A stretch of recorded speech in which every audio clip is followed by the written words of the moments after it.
on this channel. If you're new here, hey, hi. My name is Lillian and I really like to talk about books. And before I get into today's video, I just want to say thank you to all of the new people that have subscribed. It really means a lot to me that you are here, and if you're comfortable, feel free to introduce yourself in the comments below, tell me what you're reading. And with that, let's get into the meat of this video, which is talking about the 10 books that I read in November. There are a number of books that I'm going to talk about this month that I talked about in a little bit more detail in some reading vlogs, so I will link the appropriate reading vlogs to each of the books if you're interested in hearing more of my thoughts on these. But we are going to go in order of enjoyment, and I'm going to start off with the book that I enjoyed the least this month, and that is We Are What We Eat, a Slow Food Manifesto by Alice Waters. I will link the vlog where I talk about this book in more depth in the cards, which is on the side of the screen. Fingers crossed. But yeah, needless to say, I had a lot of very strong feelings about this book. I went into it with high hopes and ended up being very disappointed, unfortunately. Slow food culture and being more mindful about where my food is coming from is something that I am very interested in, which is why I picked up this book. But the gist of why I didn't like this book, because I definitely said a lot about it in that vlog, is that in the end it's just an opinionated rant that is very unorganized, it's preachy, and it failed to deliver a call to action for what this book is actually talking about. There is something to be said about being passionate about a cause, which Alice Waters very clearly is.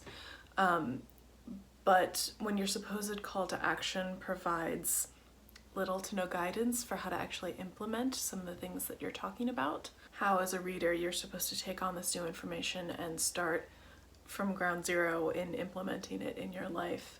On top of that, for me, there was a very clear lack of self-awareness of privilege in Alice Waters' writing, specifically class privilege when it comes to this topic, as well as race privilege. And with all of that and the lack of organization, I just found that this book was frankly irritating, but also the argument didn't have any teeth.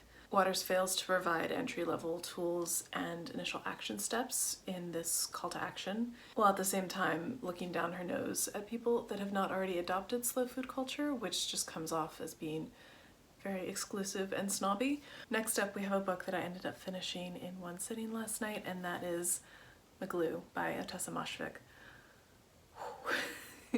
This is my first Ottessa Moshfegh, and the one word that I would use to overwhelmingly describe this book is gross. Gross in the sense that I wanted to take a shower after reading it. The story itself and the characters and even the writing are just very unnerving, which I think I have heard before about Ottessa Moshfegh. I don't know, and I hope that not all of her books are this unnerving, because this was potent. The story itself starts with the main character, McGlue, waking up in a still drunken haze slash hungover, covered in blood, and being accused of murdering his best friend, which he has no recollection of doing, but at the same time he also has a history of heavy drinking from the age of 6, as well as a very horrendous head injury that he received a few years before the events of the story start to unfold, where he fell off of a train and has a crack in his skull that is just open. The story itself is non-linear and told in a series of flashbacks, dreams, hallucinations, as well as flashing moments of clarity of McGlue in the present, trying to figure things out. McGlue is racking his brain trying to figure out why he would have killed his best friend, his benefactor, and possibly something more. But that is all that I will say about that. There are definite content warnings for this book, which I will put in the description if you are interested or in need of. This is my first encounter with Ottessa Moshfegh, and while the book itself didn't blow me away, it definitely made a note in my brain, and I will still be looking forward to reading My Year of Rest and Relaxation. Next up, I'll talk about the audiobook of I Can Keep This Promise by Christine Day that I listened to this past month. This is a middle grade book that follows Eddie, whose family has Native and Indigenous heritage. However, it is not talked about in her home. Her father is white and her mother is Indigenous and was adopted as a small child, and Eddie is constantly wondering where her name came from, what is her family heritage. And this book follows her and her family's journey to uncover some of their past. I really appreciated the fact that this book gives young readers an access point into the very complex and heart-wrenching topic of mass separation of Indigenous children from their communities, from their families, before federal legislation was put in place in order to stop that from happening. And this book and this story also touch on some of the after effects that that has had on the specific family of this story, but also on families in general. I'm glad that I read this book. I'm glad that it exists. I'm glad that it is an accessible entry point to having discussions with young readers about this difficult topic. I think my one critique of this book just comes as an adult reader, and that is feeling like a number of the dialogue scenes, specifically between Eddie and her parents, were just very forced. This is Christine Day's debut novel, and I'll be interested to see what she comes out with next.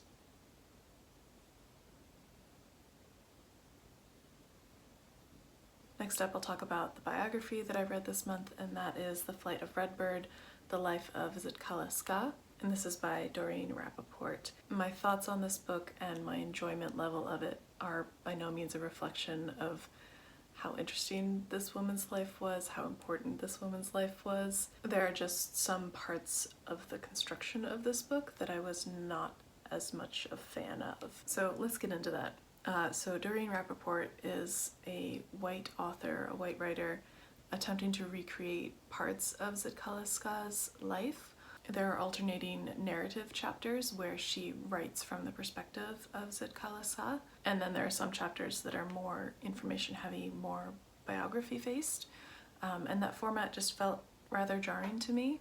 Rappaport supposedly leaned really heavily on a lot of Zitkala Ska's personal writings, her published works as well, and personally I think I would have much rather preferred hearing directly from the source rather than having those narrative interpretations of parts of her life woven in with more biographical context that Rappaport could have provided sort of around those writings. I feel like this book could have used a bit more of cultural context and historical context for what was going on in the various Native American tribes as well as in the US at this time, as well as a bit more context for the nature of some of the boarding schools that are featured in this biography. It just felt like large chunks were missing from this book, and there are various large time gaps between chapters, which is where I see the possibility of having historical and social and cultural context being able to fill in and create a more cohesive story, a cohesive narrative. So for me, the way that this biography was written was a little bit of a disappointment, but I will definitely be looking for more on Zitkala Ska's life. She is a fascinating woman. She was a member of the Sioux Nation that was taken at a young age to a white boarding school, and then throughout her life became a proponent and a large advocate for the initial Indigenous and Native rights movement of the 20th century. She herself is a very complex and interesting person, and I would definitely love to learn more about her and her life. Next, I'll talk about the audiobook that I listened to of The Future Home of the Living God by Louise Erdrich. This is one that I was really excited about, but the story itself ended up being not quite what I expected. If you would like to hear more in-depth thoughts and reflections on this book from me, I will link the respective reading vlog that it was featured in the cards up above. But TLDR, this book didn't end up having the bite that I hoped or expected that it would. The impression that I got after reading the description of this book is that it would be much more of an apocalypse and maybe a bit of a horror novel, and that's not really what it ends up being. I mean, don't get me wrong, there is an apocalypse. There are horrific aspects to this book, but I would not classify it as a horror novel. I felt like there were a good number of metaphors and themes that were thrown into this story, but I never felt like any of them were fully drawn out or developed to the point where it felt like there was an impact. But in the end, I liked this novel. I didn't end up loving it like I thought and hoped that I would, unfortunately. I'll definitely be checking out other books by Louise Erdrich. They are definitely on my TBR still, but this one didn't quite hit the mark for me, unfortunately. Next, I listened to the audiobook of The Seed Keeper by Diane Wilson. Sorry, I have a very affectionate kitty who's trying to get pets. Yes, hello. which I definitely talk about more in depth in that reading vlog, which I will again link. But the short summary of this book that I will give is that it's one that deals a lot with fractured identities, whether because a person has experienced different worlds, different sets of expectations, or because of generational trauma that has been passed down through families, as well as different groups and people's relationship with the land and the stories that come from plants and seeds. The stories and the traditions of the Dakota people feature heavily in this book. They are passed down to our main character by her father, and she carries those stories with her as she goes through the various decades of her life, the various stages of her life. And in the end, the main character is left to try and reconcile the parts of her that are fractured, as well as the legacy that she's been left and has attempted to pass on to the next generation, to her son, in a way that allows for a future where there is growth for everyone. The book itself is a very powerful one. There were definitely parts and specific scenes that felt very raw. If you're interested in the sound of this book, I would recommend picking it up. Next, let's talk about A Lot's Away by Darcy Little Badger. I listened to the audiobook of this month and really enjoyed it. It was a lot of fun. This is a young adult story that features A Lot's Away, our main character, who is of Libyan Apache heritage, living in a version of the United States that is very similar to our own, but a little bit different in that it features a lot of the mythological and magical creatures of various cultures and stories. Alatsaway herself is also able to speak to and raise the spirits of animals that have passed away. She has a pet ghost hound named Kirby, and their relationship is very cute and heartwarming.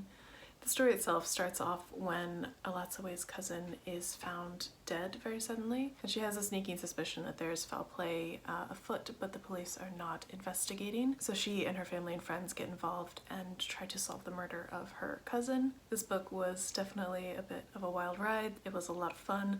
I really loved Alatsaway as a narrator and the relationship she has with her family and her close friends. It's just very heartwarming, very supportive. I really appreciated how the magical elements of this book and a lot of the stories and myth lore that are part of Alatsaway's heritage are woven into this story. I thought that it flowed very nicely and that it worked very well together. If I was to offer one small teeny tiny critique, it would be that the pacing of the last maybe third of this book felt a little bit off, but overall I would say that I really enjoyed this book, and I'm looking forward to picking up any more of Darcy Little Badger's books that she comes out with. Next up, let's talk about Animal Vegetable Miracle, A Year of Food Life by Barbara Kingsolver. This is a piece of creative nonfiction that details Barbara Kingsolver's experience with her family in attempting to grow the majority of their own food or source it locally for a year. This book covered a lot of the topics that I had hoped the Alice Waters We Are What We Eat book would, and I think it covers them in a much more succinct and effective and personable way.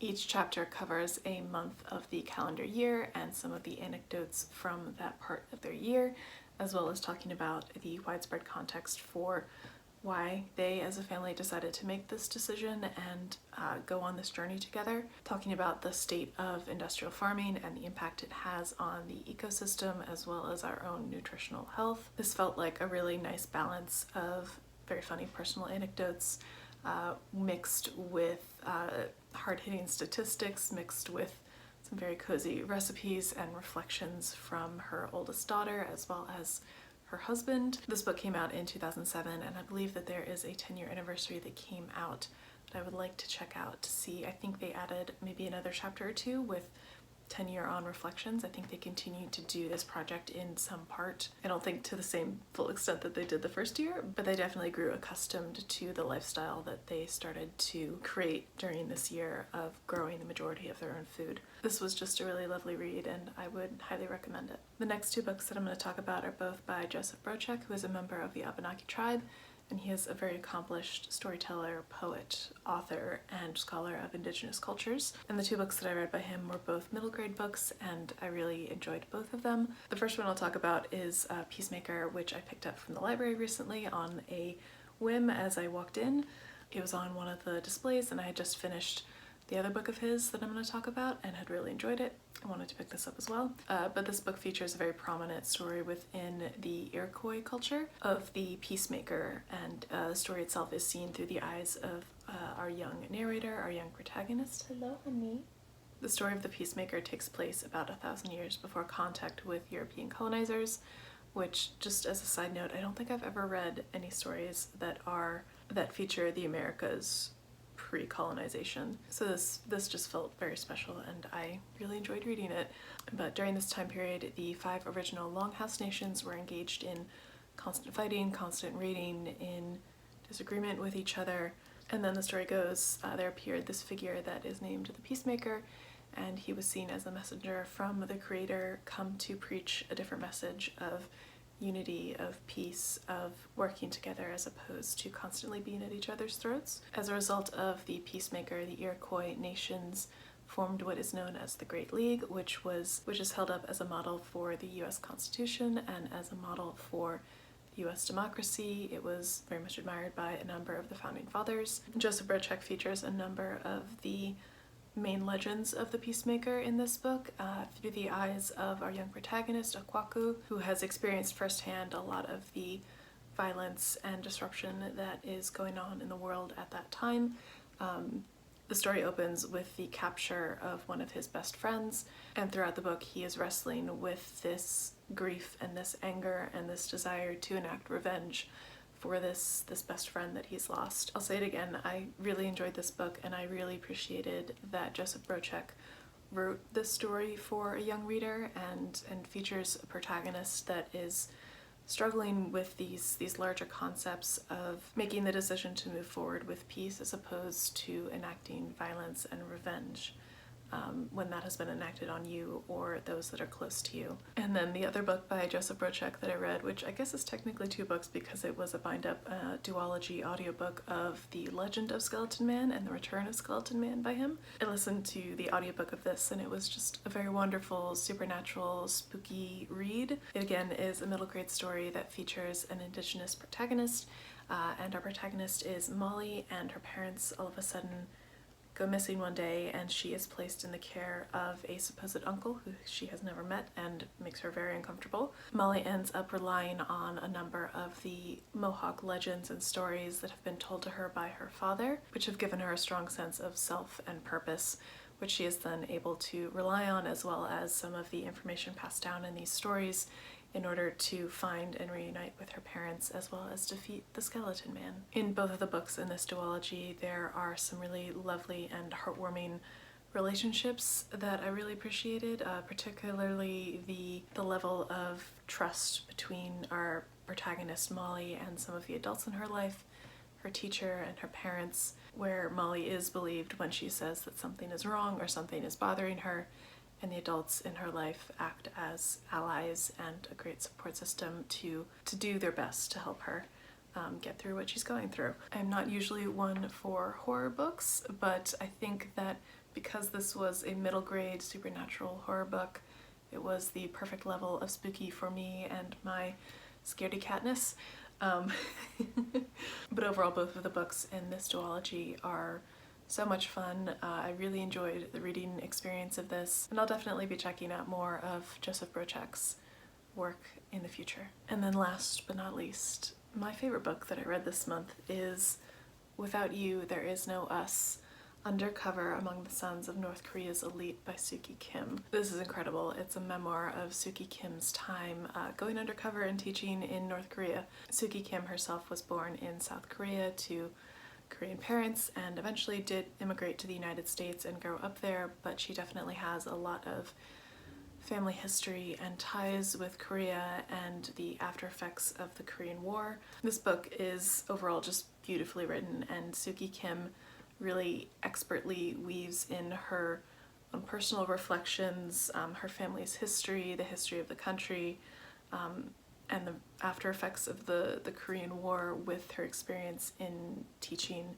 the sons of the elite members of the party in North Korea, relating stories of how her family survived the Korean War and how some members did not or were separated and sent to North Korea and were never seen or heard from again, and talking about how that is a very common story, unfortunately, in Korea, and touching on this deep pain and sense of divide in this country that has been separated for over 60 or 70 years at this point. Instances where family members were in the north on a business trip and the war broke out and they were never seen or heard from again. Before going undercover as a teacher in North Korea, she had been to North Korea a number of times before as a journalist and had worked as a writer previously to this experience, which is something that she definitely kept under wraps before being allowed to go into North Korea. She was even undercover in the group that she went into North Korea with. They were a group of Christian missionaries, fundamentalist Christians, who had pooled money together to start a campus in North Korea in order to teach the children of the elite party members in an attempt to get their foothold into the country and be there when the regime eventually falls. And I won't get into how eerie and sinister that aspect is and how missionaries are. Suki Kim definitely describes the mental, emotional, spiritual, and sometimes even physical toll that this undercover role took on her, and the impact of living under such constant and heavy surveillance and being hyper aware of every single thing that you do and every single thing that you say. She also talks about a lot of the really tender moments that she eventually gets to have with some of her students, who in the end she can't help but love and they can't help but love her. There are some really heartbreaking and bittersweet moments in this book where her students do the best that they can in the context that they live to express how much they appreciate her and how much they love her. Suki Kim also talks about a lot of the moral dilemmas that she faced as a teacher in wanting very desperately to expose her students to aspects of the outside world and crack this facade and the brainwashing that they've had since childhood that the North Korean regime forces down their people's throats. But the moral dilemma that she has in doing that, in the sense of wanting them to break free from this very immoral, horrendous regime and society, but at the same time knowing that if she starts to plant that information in their brain, that it has the potential to get them and possibly herself killed. There is a really beautiful contrast of moments in this book, of moments with her students, of that recognizing that sameness in each other, of I see you, with also really jarring moments of realizing just how deep the brainwashing is in a lot of her students. But this book is incredible. I would highly recommend it if you are interested in this topic. I think this book is definitely in the running to be one of my favorites for this year. And that is all, my friends. Those are the 11 books that I read in the month of November. Tell me what you have been reading this past month. Has there been any books that have really blown your socks off? Are there any that you've really not liked? Let me know. I would love to hear from you. But thank you so much for watching. If you have enjoyed this video, you can give it a thumbs up. That apparently helps. You can also subscribe if you want to see more from me. I'd love to have you. And I think I'm going to close out my video, and I will see you in my next one.